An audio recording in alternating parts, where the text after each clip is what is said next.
Avant de quitter la mosquée Abou Bakr de Rotterdam, peut-être que c'est le dernier épisode concernant la Hollande avant que je passe vers le quart de siècle et plus en France, je voulais soulever un phénomène en commençant par une histoire. Il y avait un jeune, il avait 22 ans. Il a fait de la prison, il a commencé à fréquenter la mosquée Abou Bakr Siddiq, et je témoigne devant Allah qu'il venait pour les 5 prières. Il avait l'habitude de s'asseoir avec moi et de me raconter son itinéraire et pourquoi il a fait de la prison. Et il avait peut-être une vingtaine de hizb ou une trentaine, je ne me rappelle pas, mais il avait au-delà de des hizb avec lui. Il m'a dit, j'étais dans la drogue, je vendais dans la drogue. Et j'étais arrêté, j'ai passé une partie en prison, et alhamdoulilah, voilà, je suis sorti l'année dernière, mon père m'a marié.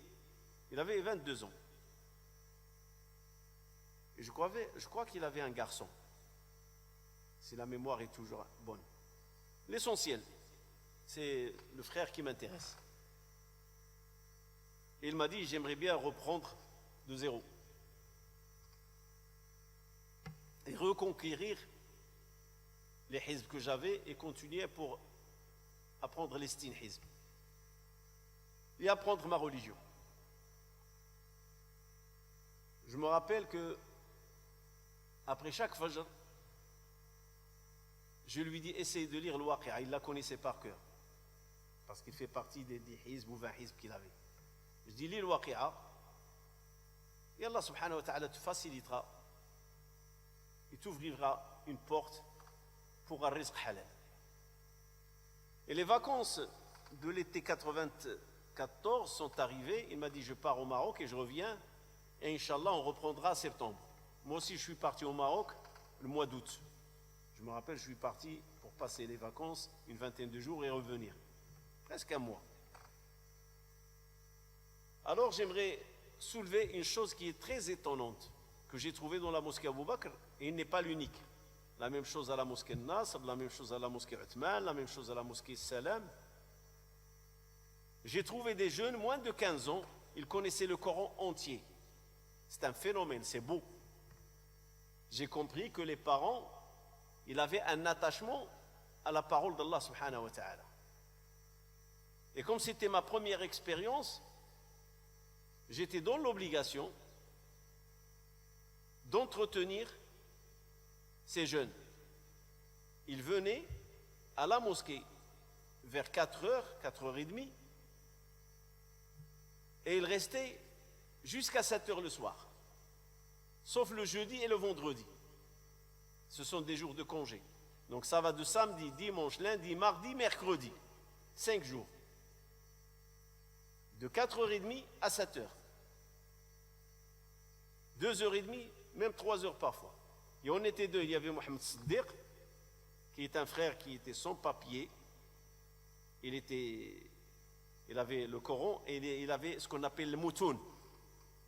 Il était très riche de règles, de connaissances, des règles qui gèrent la lecture du Coran et l'écriture du Coran. Al-Rasm et le moutoun. Et tout ce qui concerne... C'est une science. Je ne vais pas l'étaler ici, c'est toute une science. J'ai beaucoup appris de lui. Celui qui était officiel. Il travaillait les 5 jours. Il s'occupait d'eux. Et alhamdoulilah, il y a des jeunes qui ont appris le Coran avec lui. Dans la mosquée Abou Bakr Siddiq tout seul, et ce phénomène, je ne l'ai pas vu au Canada, parce que c'est un phénomène qu'on voit dans nos pays d'origine. Mais là, je parle de la Hollande, de Rotterdam. Alors, dans la mosquée Abou Bakr Siddiq tout seul, il y a à peu près presque une vingtaine de jeunes qui ont appris le Coran. Et se sont défilés dans le minbar. Il y a parmi eux qui apprennent sans règle, mais il y en a un que je me rappelle qu'il a fait Tarawih la nuit du destin. J'ai oublié son nom.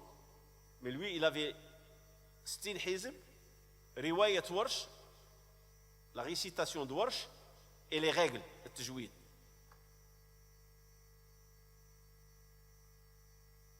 Et ils étaient une vingtaine. La même chose dans la mosquée de Nasr.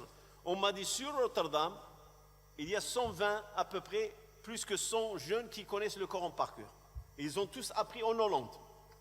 Ils ne sont pas partis dans d'autres pays musulmans pour l'apprendre. Ils l'ont appris en Hollande. Ce qui est beau.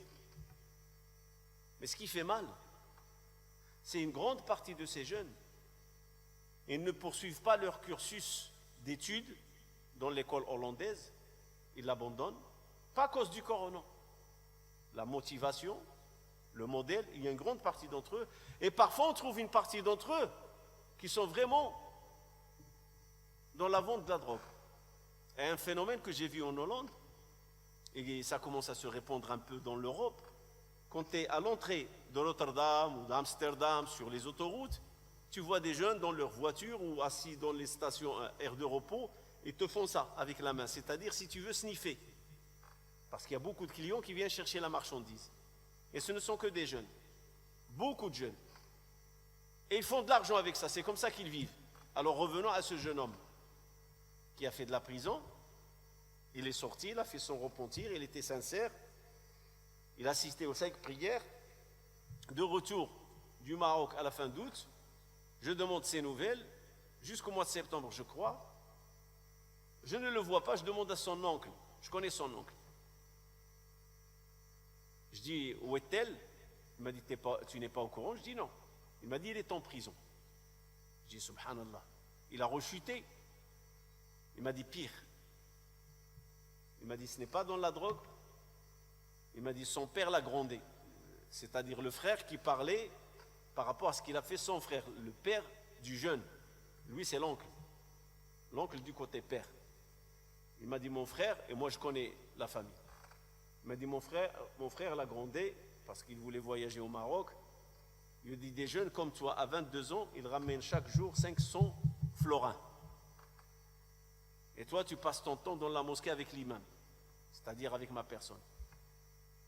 Tu ne tireras rien de l'imam. Sous-entendu, l'imam, il a son salaire. Et toi, tu as quoi? Alors, il a bien secoué. Il l'a bien dopé. Et le jeune, il ne va pas accepter d'être réprimandé par son père. Il va rechuter. Mais le problème, il va rechuter dans un autre domaine de délinquance. Trafic d'argent. Alors, ils sont partis, un groupe, une troupe de jeunes, comme de son âge. Ils ont dit, nous, on ne va pas aller vers la drogue. Maintenant, tout le monde fait la drogue et c'est flagrant. On va faire quelque chose qui est plus facile. Toujours le haram, le shaitan nous l'embellit. Il nous le montre beau et facile.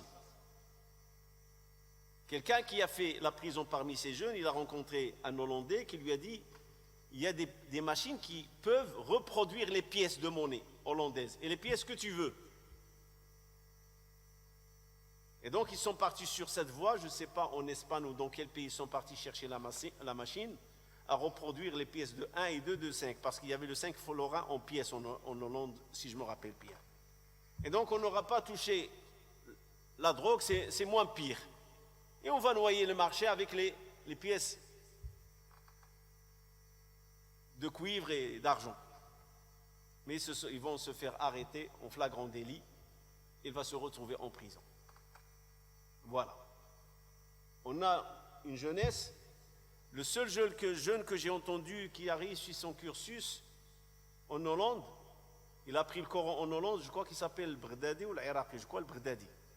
C'est un jeune dont le père l'a envoyé en Égypte, il a fini ses études en Égypte, et quand il est revenu, il est devenu responsable, même il a fait son doctorat dans la charia, si je ne me trompe pas, si la mémoire est bonne, je crois à Dinhar, et il est responsable actuellement d'une mosquée ou d'un centre.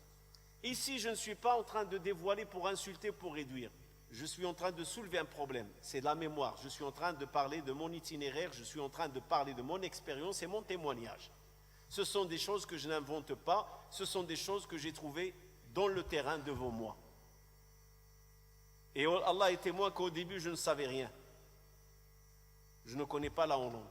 Moi, je vois la Hollande, elle est connue par ses produits laitiers, le fromage, le lait battu, le beurre. Je suis parti dans des fermes et j'en ai vu des choses, masha'Allah, en Hollande. En Hollande, j'ai vu la vache qui fait 25 litres le matin et 25 litres le soir. J'ai vu de mes yeux. J'étais dans des fermes et j'ai vu les vaches faire la queue, sans que quelqu'un les guide avec un bâton ou avec un fouet. L'heure du coucher du soleil, ils font la ligne et ils rentrent dans un hangar où ils vont être reçus dans l'ordre et la machine va les traire et elle va donner son lait et elle va sortir de l'autre côté. Et ils font la queue. Sans surveillant. J'ai vu ça de mes propres yeux. C'est l'habitude. Des vaches instruites, cultivées. Ça te donne une leçon comment parfois l'être humain ne veut pas être cultivé. J'ai vu ça de mes propres yeux. Et les gens de la Hollande, quand ils ont l'habitude d'aller, les Marocains d'entre eux d'ailleurs, quand ils ont l'habitude d'aller l'été au Maroc, ils achètent des glacières qu'ils branchent dans leur voiture. Ils partent avec 10 kilos, 15 kilos de beurre. Beurre pur, ce qu'on appelle nous, zbdel beldia. Ça, j'ai vu de mes yeux. Il est enroulé. 1 kilo, je crois 500 grammes enroulé. Il l'achetait à un florin à l'époque, 500 grammes. C'est un pays de lait, de fleurs. Il produisait les roses, les fleurs. C'est très connu là en Hollande. À part Rotterdam, il avait aussi l'usine Shell. Le siège de la grande société Shell, c'est à Rotterdam. C'est ce que j'ai vu à Rotterdam. Le reste, je ne connais pas. C'est les gens qui vont me ramener les informations. Et après, j'ai appris comme quoi, la grande partie, il y a le cannabis, il est légalisé. Il y a ce qu'on appelle les coffee shops qui ils donnent des doses quotidiennes à leurs clients. C'est légalisé. Et d'ailleurs, aujourd'hui, en Europe, en France, en l'occurrence en France, il y a un débat sur ce sujet, statué sur le cannabis. Est-ce qu'on le légalise ou non? Et d'autres pays vont suivre le pas, bien sûr. La légalisation de la vente du cannabis et de la reproduction du cannabis. Il ne faut pas que ça reste un produit caché, interdit, parce que, soi-disant, il y a des vertus pour la santé, surtout dans le côté psychologique, et on en produit des médicaments. Ce n'est pas le sujet. Mais j'ai appris que je suis dans ce milieu. Sachant que j'ai lancé un projet, que je vous ai dit, j'ai défié les frères. J'ai dit, soit qu'on achète, ou soit que je ne vais pas continuer.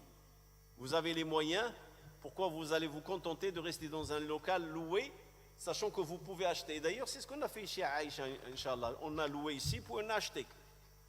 Et comme je vous ai dit la fatwa d'Ibn Hazm, la mosquée doit appartenir aux musulmans, terre et air. Alors je me trouve dans une situation, on me dit que les gens contribuent avec de l'argent illicite dans la construction des mosquées. Qu'est-ce qu'il faut faire? Ici, je vais vous raconter une anecdote qui est arrivée à la mosquée Salam, la mosquée du sud de Rotterdam. Je parle de Rotterdam. Le ramadan que j'ai passé là-bas, je me rappelle le imam, il s'appelait Abdelrahim, il est de Taza. La mosquée Salam, ils avaient une campagne d'acheter une mosquée, une grande, parce que le sud, il est peuplé. Pas loin du stade de l'équipe de Rotterdam, le stade international. Et d'ailleurs, ils ont construit un grand centre aidé par un des pays des Golfe, je crois l'Imarat. Ils ont construit un grand centre, très connu à Rotterdam. Et donc, ils ont commencé à faire la collecte pour sortir de cette mosquée qui était la salle de prière et ne faisait pas plus que 200 mètres carrés. Elle était petite. Une ancienne maison qu'ils ont grandi. Elle fait le coin. Et le coin, c'est faux-équerre. C'est pas rectangulaire, elle était faux-équerre. Durant cette soirée, on va recevoir la nouvelle après.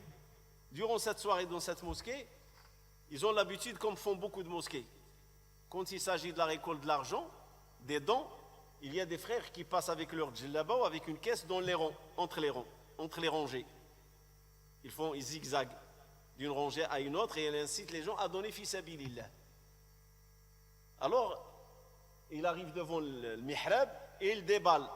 Il vide le sac ou sa djellaba, il la vide devant. Voilà ce qu'on a ramassé. Ils font le compte avant de passer de tarawih.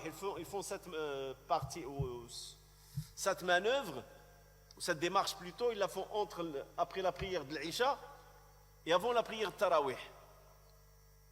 Alors quand ils ont déballé, ou plutôt il a vidé le contenu de sa djellaba ou des sacs, il y a un qui a parlé, il a dit tel il a donné. Et tel c'est qui? J'ai oublié le nom. Tel c'est quelqu'un qui est connu, un grand grossiste dans la vente du cannabis.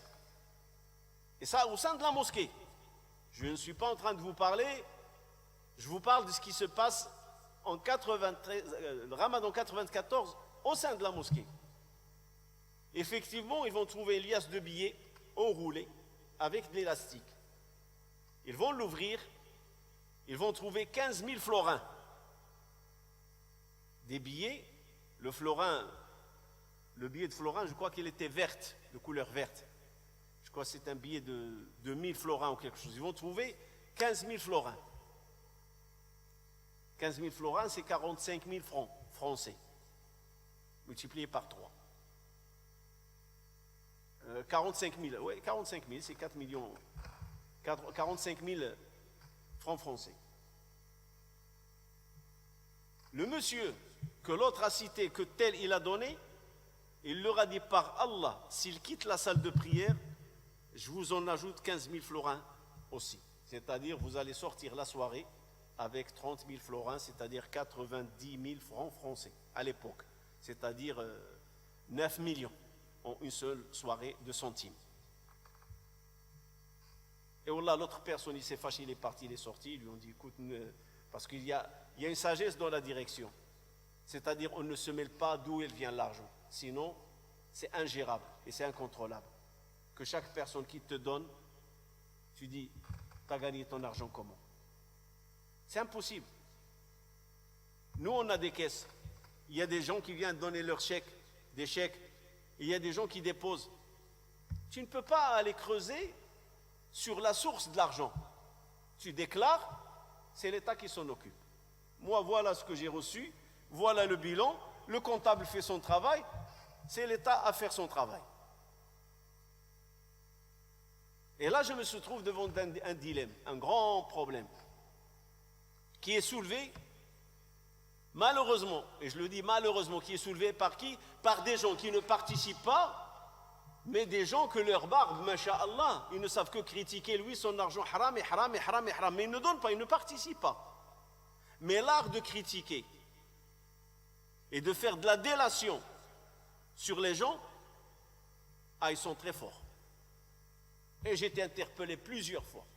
Pourquoi? Parce que j'ai soulevé un défi. Ils m'ont dit, oui, tu vas ramasser l'argent, mais tu dois savoir qu'il y aura du haram dedans. Et pour eux, le haram, il ne faut pas l'accepter. Donc, il faut bannir de la liste tel et tel et tel et tel, parce qu'ils se connaissent entre eux. Moi, je ne les connais pas. Alhamdoulilah, Allah m'a préservé. Je ne connais pas les dealers, je ne connais pas les vendeurs, je ne connais pas les grossistes, je ne connais personne. Je viens d'arriver dans cette ville. Et ça, c'est à mon avantage. Je ne rejette personne. Et je ne peux pas juger. Mais malheureusement, il y en a qui ne te laissent pas tranquille. Soi-disant, il a ce qu'on appelle ghira. Il a l'amour de la religion, il aime la religion, et il veut que les mosquées soient pures à 100%, et lui ne participe pas. Je vous confirme, il ne participe pas. Lui seulement, il est là pour te dire, son intention, c'est que les mosquées qui doivent être construites doivent être halal.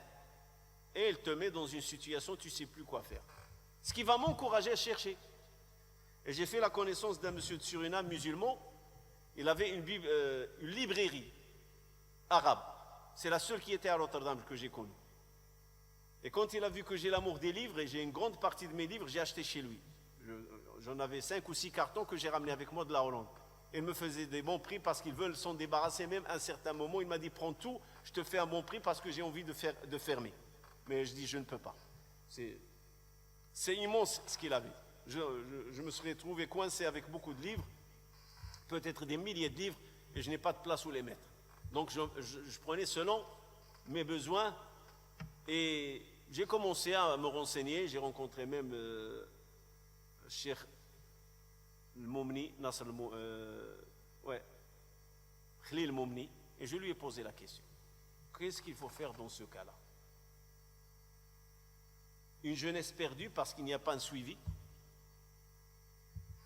La vente de drogue qui est très répandu et les gens, pour eux, c'est banal. Et les mosquées, il y en a, machallah, qui ont poussé comme des champignons. Et il y en a qui disent que c'est une grande partie de ces mosquées, il n'y a pas une qui est licite à 100%. Une partie, elle est claire. L'imam ou l'association qui dirige ou les gens qui portent le projet ne sont pas responsables de savoir la source de l'argent. Du moment que tout est transparent, tout est déclaré. Ce qui compte pour l'association, c'est faire son bilan et déclarer à l'État. Ça, c'est une chose. Mais maintenant,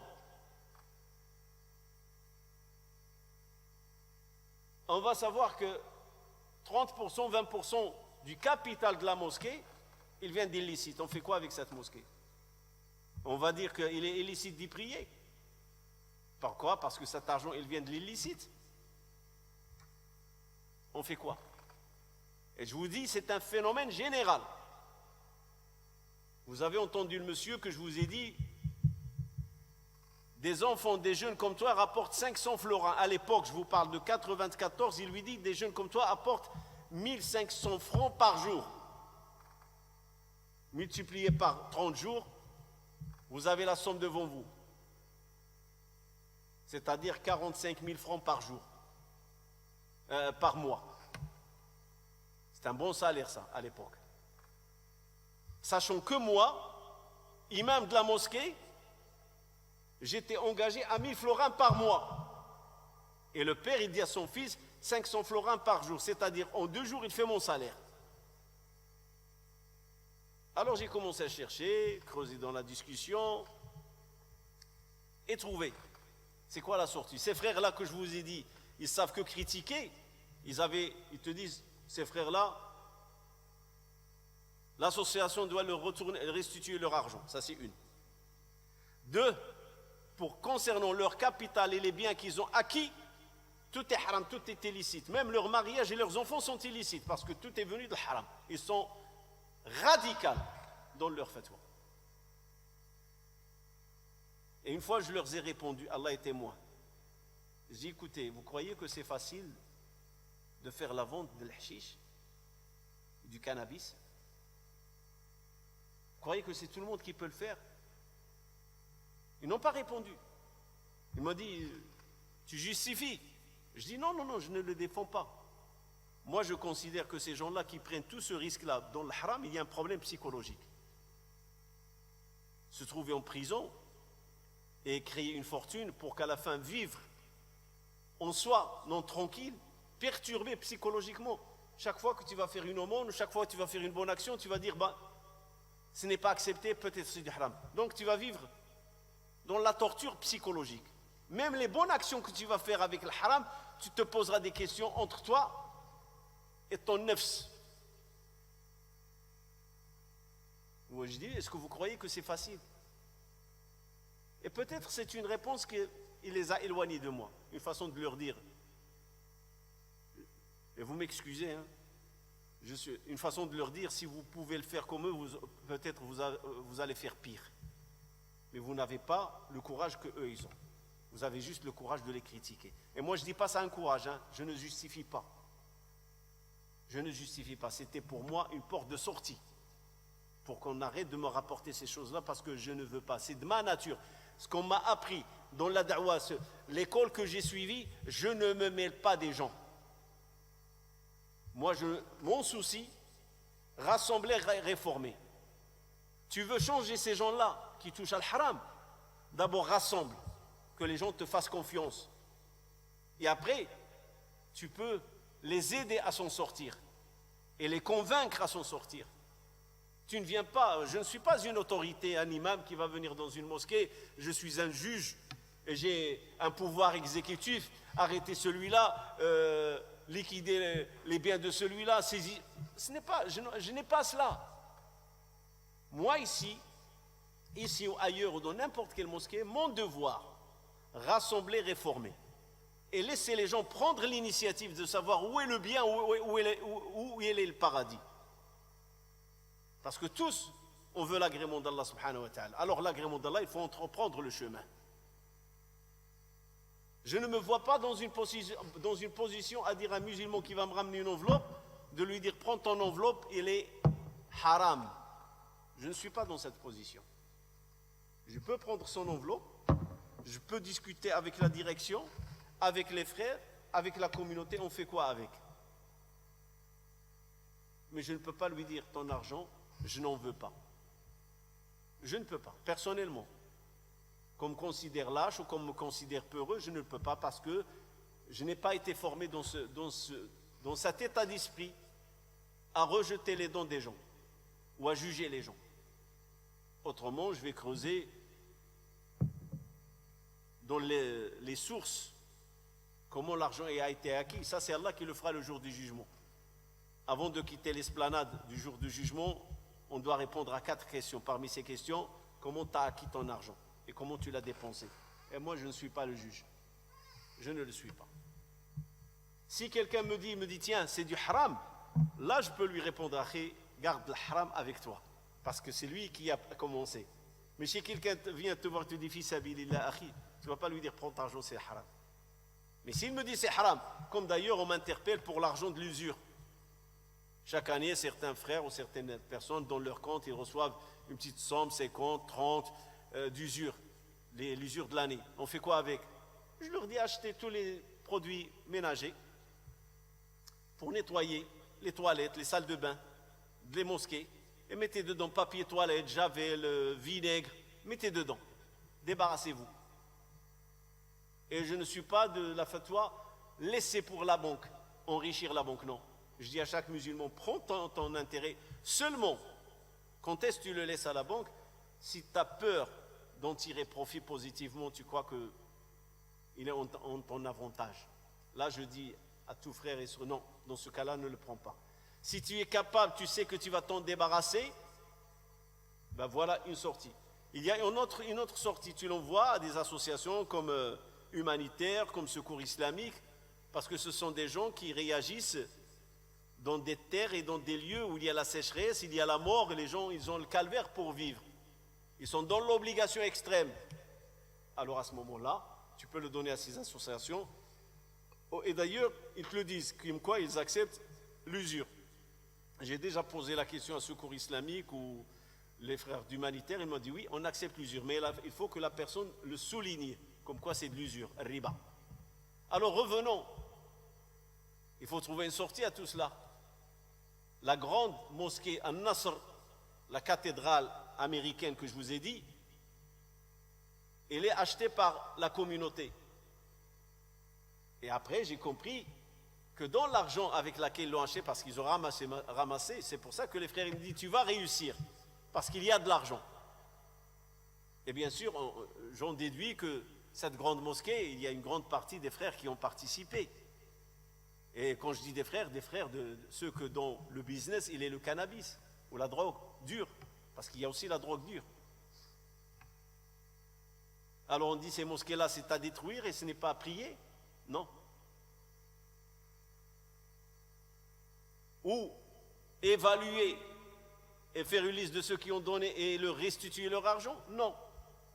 Et le plus important, comment ouvrir la porte à ces frères-là pour faire leur repentir?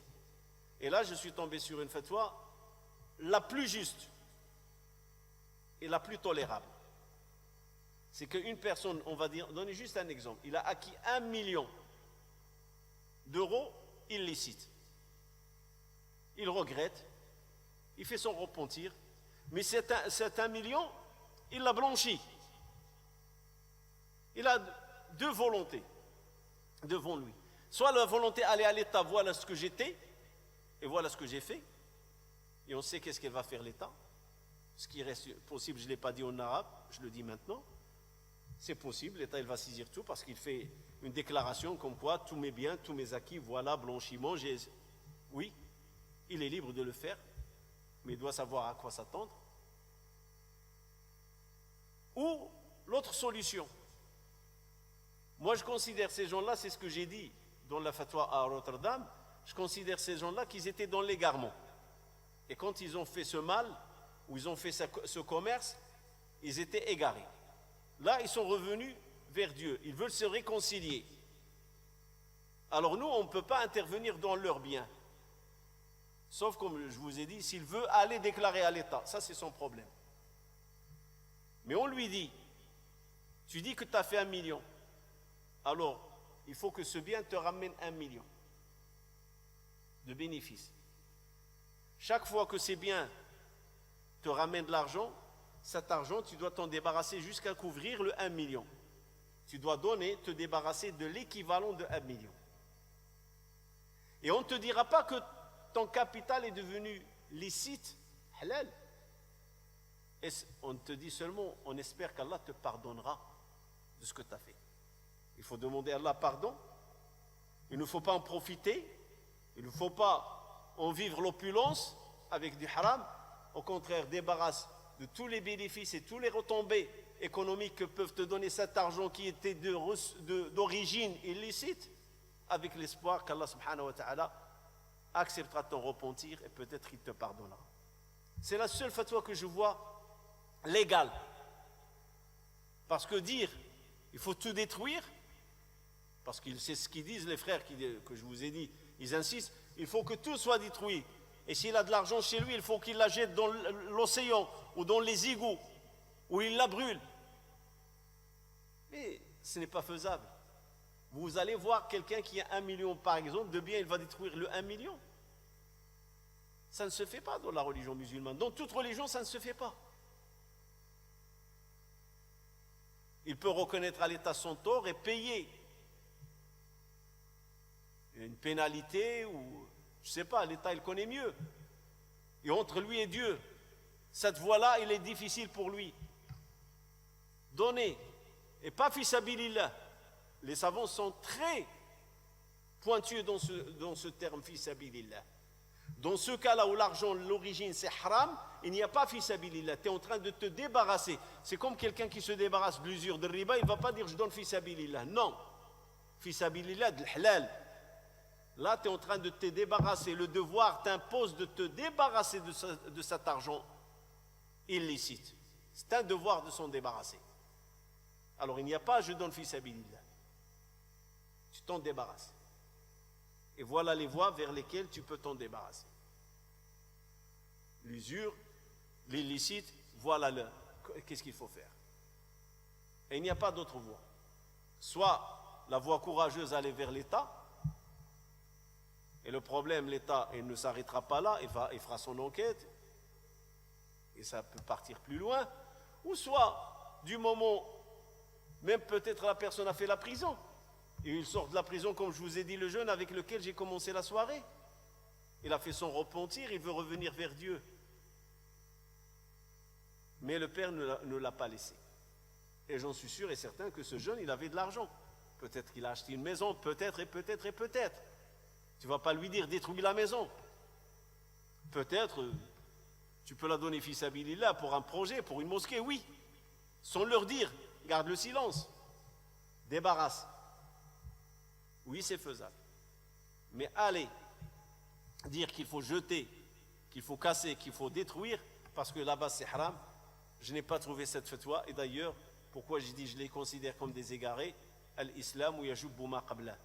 En islam, quand on fait le repentir, l'éponge elle est passée, il y a l'absolution de tous les péchés. Et bien sûr, c'est une nouvelle page qui commence. Peut-être que c'est comme ça qu'on dira Salam alaikum à Rotterdam et à la communauté de Rotterdam ce soir. Si je me rappelle d'un détail, j'y reviendrai, Inch'Allah.